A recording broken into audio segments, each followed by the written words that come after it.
opportunity and I would say customers have moved and businesses have moved, regulators generally tend to be catching up, right? They're playing a catching up game rather than leading, they're following. And in many ways, the point you made around creating the conditions to create, almost I think about the term regulatory arbitrage, right? That there is a market today which is not what was there previously, and in this new market conditions, the old rules of engagement do not apply.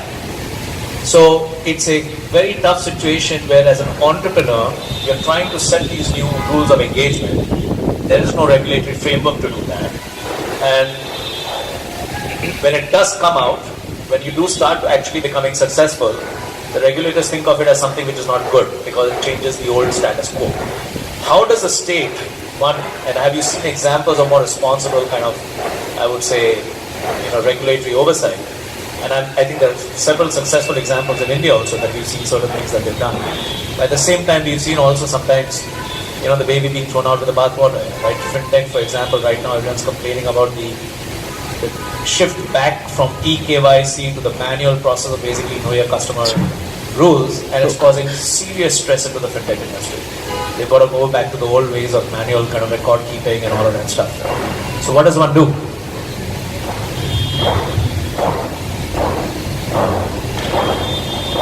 So maybe just use an example that's current. You don't see it that much in India yet, the drone industry, right? But where I live, you see it pretty much everywhere. The idea that you have commercial, non-military drone applications, you use drones to deliver. So in Bombay, they've banned it. Period. Yeah, that's one solution. You can do that.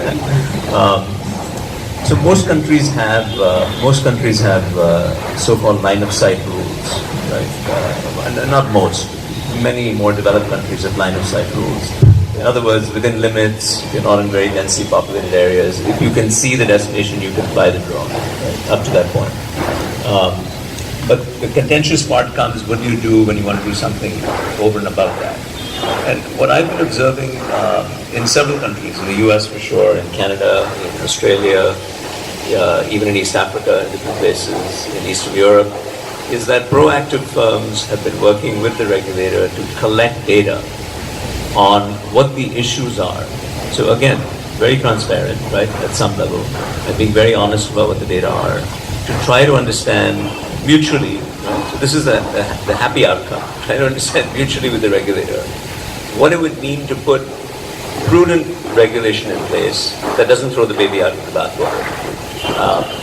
That requires initiative, and that requires the entrepreneur to basically not just sit back and say the rules aren't there, so I'm going to have to wait for something like that. And I think that's what's really needed, is mechanisms by which entrepreneurs who are working in new spaces can work with the regulators. Because, it's hard to blame the regulator, right? It's a new space, so why is it that we would expect them to know what to do? It's, the human beings just like anybody else.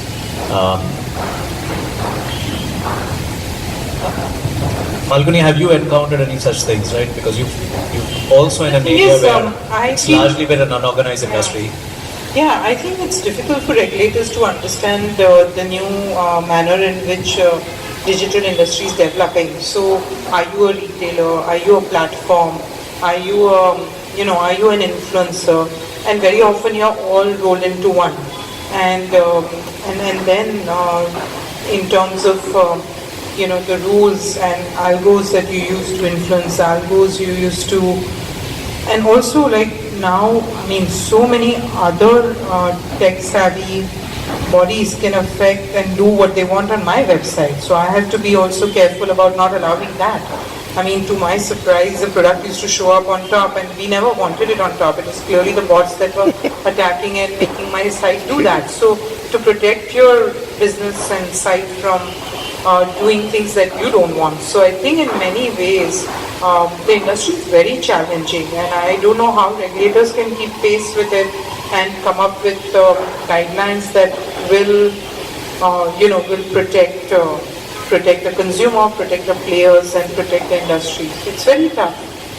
Dinesh, could you throw light in view of the trade wars which are going on, right? And given that you do a lot of the global logistics, just some perspective from there. Yeah, so I think first let me just quickly add to what you asked about working with the government. In logistics sector in India, when we started, it was an unknown word. So in fact, I would say first 7-8 years, I would have worked with the government in trying to highlight what the wastage in the supply chain was. And I have actually had that, I would say, pleasant satisfaction that finally last year the government came out with a notification where they united 6 ministries and formed a logistics special department. So I think that's been one of the big achievements, I would say, of actually advocacy in the right way, which did not just benefit me as a company or us as an organization, but overall the entire industry perspective. The second one is, if I look at it from the next stage to global understanding of what is percentage of outsourcing and why it is beneficial, etc. I think that was also another advocacy which is as right now going on. Because if we look at India, maybe 30% is outsourced, while in US or Europe it's about 80-90% being outsourced. So that much of headroom is available, which is resulting in again wastage in the supply chain. So that's the second aspect of it. Coming to your question on trade wars, I think it's honestly it's overhyped.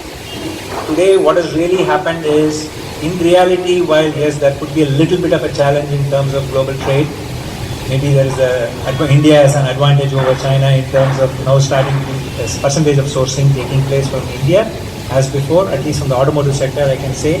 But overall I have not seen a single change in terms of actual supply chain, people cutting off purchases. What it has meant is they have reduced, maybe increasing the outgo in terms of from a particular country or from a particular supplier, and it has moved around the rest of the world.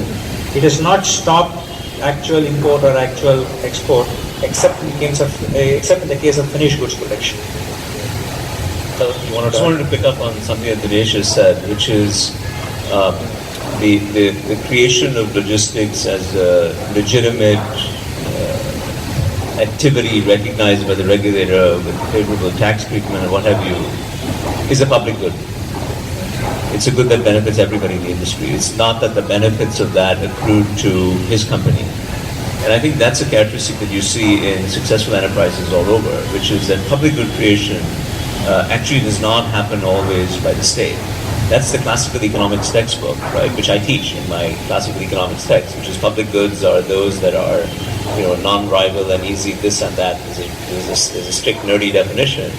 And the idea is that there are things that everybody uses and therefore no individual would have the incentive to provide, and therefore the state. In other words, the aggregation of individuals through society provides it. That's true, but what happens when the state does not exist, or is dysfunctional, or is corrupt, or nefarious, or incompetent, or whatever? Then the second best solution is for individuals to realize that the fact that other people are going to benefit from your actions should not be a reason not to do it. You shouldn't wait for others to do it. So it's not that he's worse off because other people are using the logistics characteristic. He just had to do it because he had to get his act together and get the company moving. And other people benefit from it. And that's the nature. So I sometimes refer to it as it's like the partial private provision of public goods. Well, Banti, I guess we're running out of time. Do we have time for questions? Okay. Do you have mics around? Can I ask people to first just introduce themselves and then ask the question? Yeah. Good evening. My name is Sudhakar Malpe. My question is to Mr. Dinesh as well as Tarun as well as to Paulo. Sir, you mentioned about the milk issue, the dairy issue. If in Indian case, because we hold the highest number of livestock in the world, and if you don't remember the milkman who was called as a milkman, who was a revolutionary, Dr. Kurian, whose birthday just went 97th birthday. He made trust. He created a trust, and today, we created a milk revolution, the white revolution, what we call it. Number two, I come from a district which is small district of Karnataka, which has a 30% of nationalized bank, and one of them is Syndicate Bank. Its brand, its logo is the dog, the trust. And they have never looked back. Sir, please enlighten this august audience whether we are missing that kind of things as on today. to Mrs. Madam Palguni is that bank, because your experience with the bank financial institution is great. The NPA is that has deprived the trust of investor as well as the depositors. How do we take on? Yeah, I think the question is really generational, brands which have been created over 30, 40, 50 years, and the newcomers from today. How do you kind of try and distinguish? Yeah. Falguni, you want to respond to that? No, I think in terms of new brands, I think I've said that earlier, that I think in today's digital world, you reach a lot more people, you meet them very often, they experience you as a brand in many diverse areas repeatedly. So what you need is a very unified message and a very consistent message, and that can help you build a brand. Like, to my great surprise, the brand Nykaa has got built out so immensely in such a short time, only due to this unified message which has been really taken to large scale, and that's possible today. So I think the opportunity available from the digital world is immense. Maybe to answer the question on generational, I think it was Tarun Khanna who actually asked me that question, whether you want to use the brand or you want to build on the brand. And I think the question which maybe whether it is the milk or anybody else or Syndicate Bank question is, are they still staying relevant in today's world and building the brand? I think that's the key situation or solution we should follow. Thank you. Anyone else? Hi, my name is Dharmendra Rai. I train on a subject called mind mapping. My question is for everybody, especially for Mr. Khanna. If you look at certain industries, out of the hat, I think the insurance company or insurance industry or the industry of telecom companies, the mobile phone companies, all of them are distrusting. Okay, most people would agree that all of them are distrusting. And let's just agree, just for the sake of this conversation, that not answering phones by human beings and answering them by machines who make you grow old faster than you should is not being a trusted person. So if I were a chief executive of an insurance company, all I would do is say, we are the only insurance company in the industry which doesn't have machines picking up your phones. And I'm sure plenty of customers would just migrate towards me. So why are companies not grabbing such obvious opportunities and building trust? It's a no-brainer, right? Sir, I think you should set yourself up as an advisor to the phone companies and see if you can get any takers. Look, I don't know if that solution will work or not. It might, and the world is full of things that are obvious that don't get done. So, knock yourself out and try it. If I may add to that, actually we are going to use a lot of auto chatbots and driven by artificial intelligence. And today only I tested our chatbot, and it was very efficient. And it was true. I think the problem with the IVRs is that if you don't program them well enough to be able to answer and get to the customer solution, or let the customer reach a voice that they can then address, because it cannot meet all the use case scenarios. So in our case, when we open live chat on our app and we have a lot of active users, the number of chats that started coming was massive, like 10,000 chats a day. And most of them were just like, where's my order, and it's already dispatched and stuff like that. So the auto chatbots are answering almost 35% of the queries, and the balance are being directed in the right way to the voice that picks it up, the genuine human that picks it up. And our plan is to make that 70% of the queries get answered through artificial intelligence learning and recognizing all the keywords that the customers use in their chat, because they may use a Hindi word saying mera parcel kidhar hai, so we have to be able to understand that. So a whole host of that will allow us to really very quickly solve the customer problem. If we are giving the right answer through the entire API integration, where we know where the package is and we give them the right answer, take them through all the right screen, I am hoping that that's not such a bad customer experience. So I have a data point for you that I just remembered. There is a telco in the US that ran the following experiment because people were getting very upset in the US that when you call them, somebody in I don't know, in Hyderabad would answer the phone and wouldn't come across as being someone that they knew or they could understand very well. So the phone company did something like the following experiment. It basically said, if you need a question answered, it'll be answered in the normal way, whatever that is, if you stay on the line. If you want a live person to answer your comment from the United States, press this number and you'll get charged 2 cents or 3 cents. Okay. Almost nobody took that. Nobody. And it's literally the order of 1 or 2 cents. So I don't know. I would think about the result of that experiment. The last comment I will add is actually we were told we were an old-fashioned company because we didn't have the, so to say, chatbots in place and we had only human voices answering for roadside assistance. So, you have all sides of the world, which I think you have to live with. Thank you. Yeah. Hi, good evening. It's a good discussion, very interesting, and I'm happy that Asia Society has brought it up. My question is, when we talk about trust, when it is about brands and products, do you think that it is more as a perceived image vis-a-vis when we talk about services like online retail, such as Nike or finance or supply chain?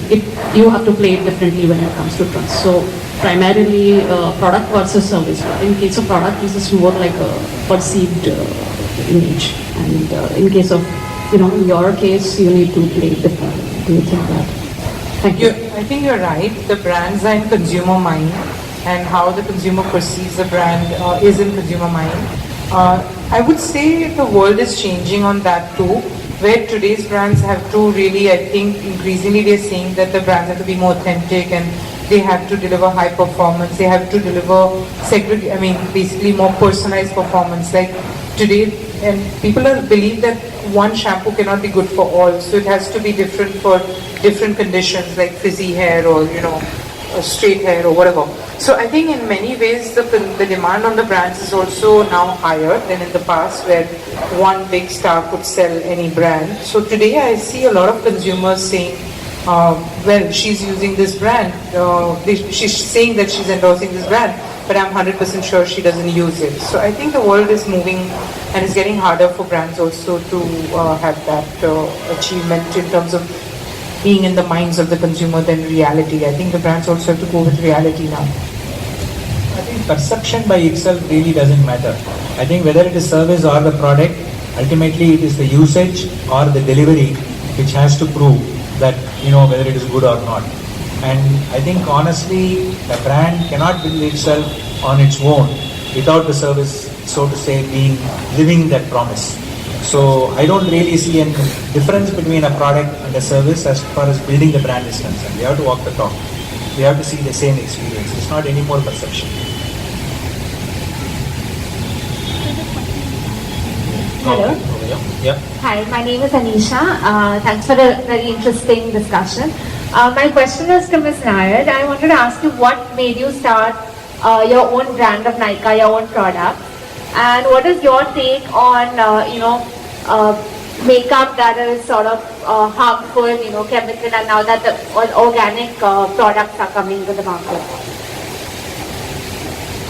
I think we were more of a retailer, and it's quite now common for retailers to have a brand of their own. And it was with that objective that I started our own brand. Though I had chosen multi-brand retail for beauty, saying that there's a lot of brand proliferation, and hence retailer has a better bargaining power. And with that conviction that there are too many brands, which is the case, I always felt that our brand won't be that significant. But what we realized is that when you have a trust as a destination, you also have a trust towards your brand. And within a short span, we saw our brand do very, very well, much beyond our expectation. And the brand has done extremely well, riding on the trust that the website had. So it's been a good experience. As far as the organics is concerned, I think consumers getting very conscious about it, and especially on products like hair, they want paraben-free, SLS-free, stuff like that. Even for skin, they increasingly want natural ingredients. But we did a very detailed research where on skin, they want natural ingredients, but they are aware that if you want the products to last longer, some amount of chemical ingredients have to be added. And especially in case of makeup, also while there is a movement towards organic makeup, the performance makeup with a lot of color and all is nowadays it's not harmful because brands are taking care of avoiding the chemicals and ingredients that are harmful to human beings, but it is not purely organic. Alvani, do you actually do a test? Where you actually select which brands you want to take on or not? Yeah. So I think when we started the website, there was a lot of talk that is e-commerce all about discounts and price, and I was convinced that I didn't want to enter an industry which is all about discount and price. So I studied a lot of research which told me that e-commerce is first and foremost about assortment, second about convenience of delivering at your home, and only thirdly the price matters. And so we began with an assumption that we should offer a great assortment. It was very clear to me that it should not be a brand push strategy, it should be a consumer pull strategy.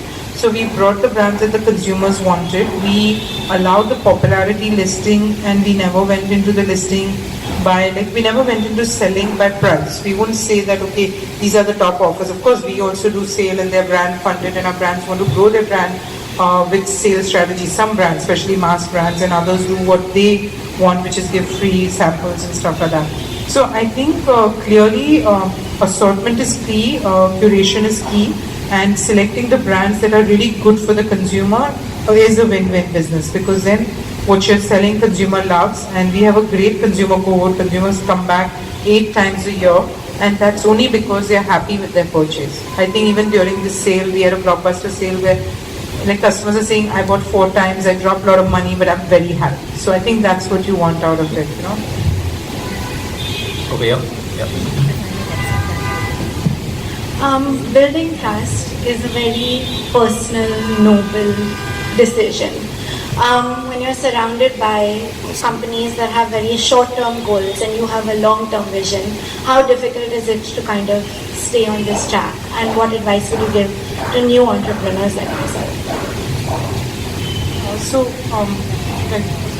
So I think we were aware that Amazon used to match the prices, and they will better the prices you have. So as soon as you list a product at a price, they will crawl your site and they will go down below your price. But we refuse to indulge in the price war, because we believe that that's not the right way to build the customer. Then you only get the price conscious customer. And I think after seeing our behavior for a while, I think Amazon also decided not to really indulge in the discount wars. So we didn't see them do meaningful discounts that would affect our business. But yes, they do like to grab the traffic, as they call it, so they will always be 1 rupee lower than us. And then the customers said that, okay, if they're only 1 rupee lower than Nykaa, I think I prefer to buy at Nykaa. So I think, of course, because we were selling genuine fresh products, stuff like that, which Amazon was a marketplace, so they had to allow vendors to sell on their site, which were not selling genuine and fresh products. So I think, I personally feel that you have to stay with your strategy and not basically be led by your consumer rather than worry about the competition. And I think consumers will tell you what's the right thing to do. And today's consumer want to talk. I didn't talk about it earlier, but communication is a very important piece. If you don't communicate enough, again, you are misunderstood and the trust takes a hit. So little over communication, like if your package is not going to go on time, an extra email saying, sorry, it's going to get delayed. So I think a lot of communication and also empowering consumer through their order. They can see everything in their My Account section, giving all the information. I think more information you give to the customer, they know what's going on, and that also leads to building trust. And to add to that, from an investor's perspective, under-promise and over-deliver. Just give more information. You won't absorb it. I think two comments I will make. First and foremost, as an entrepreneur, why are we getting into that business? Are we getting into that business for the sake of doing it? Are we getting into the business for selling the business? Or are we actually going to build the brand and build the trust?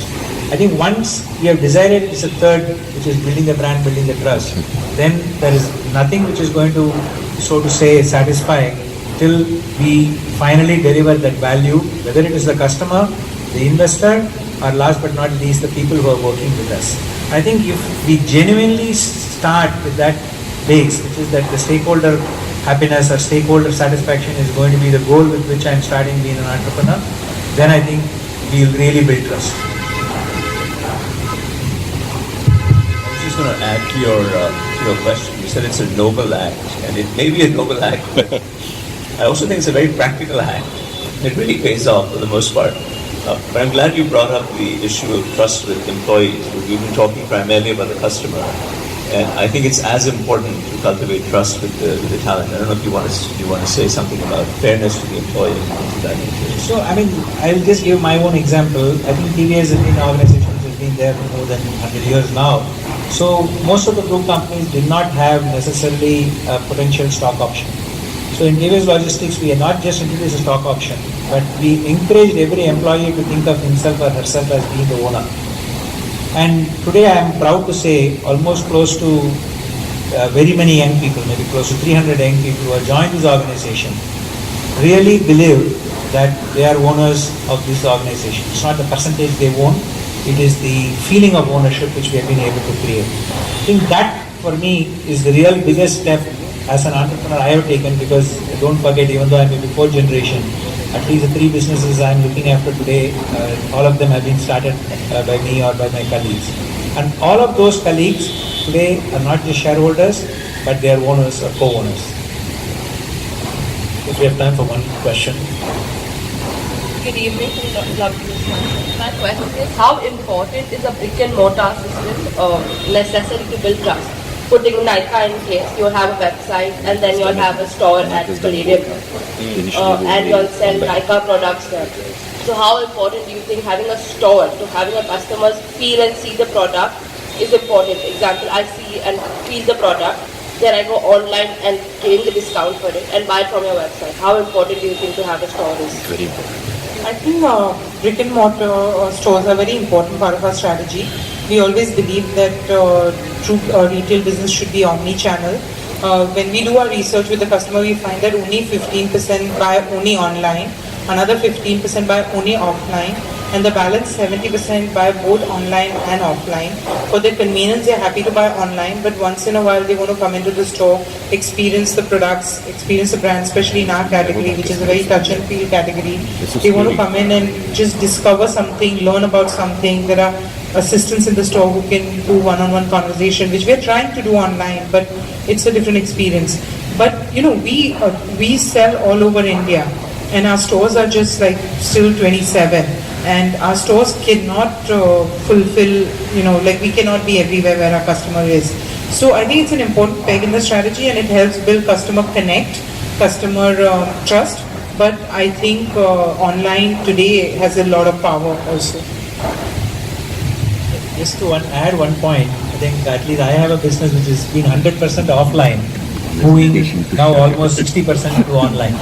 And I actually found that the online has added to the trust of the offline as much as the reverse was true. So I don't think it's offline or online which is going to build trust. It is going to be the delivery of the promise. So if the offline store did not deliver the promise and the online did, automatically that builds the trust. Good evening, sir. Yes. I guess we need to... Last question. Yeah, good evening. My name is Abdul Ghani, and I have a question for the entire panel. Like, AI is on the top right now in the market, and data analyst is also going on the top. Other than that, what are the fields an entrepreneur can choose? I mean, though yes, it's our personal choices to get into what we are good at, but except that, what are the potential market that the new entrepreneurs can look after? So it would be... Can I say that's a career counseling question? This is a different panel to talk different topic. So I'd suggest, why don't you catch all of us offline? It's an untrustworthy question. Thank you. Can we call it to a close? Yeah. With that, I'd like to thank all of you. Wonderful, wonderful conversation. I hope you guys liked it, and thank you to all of you for being here.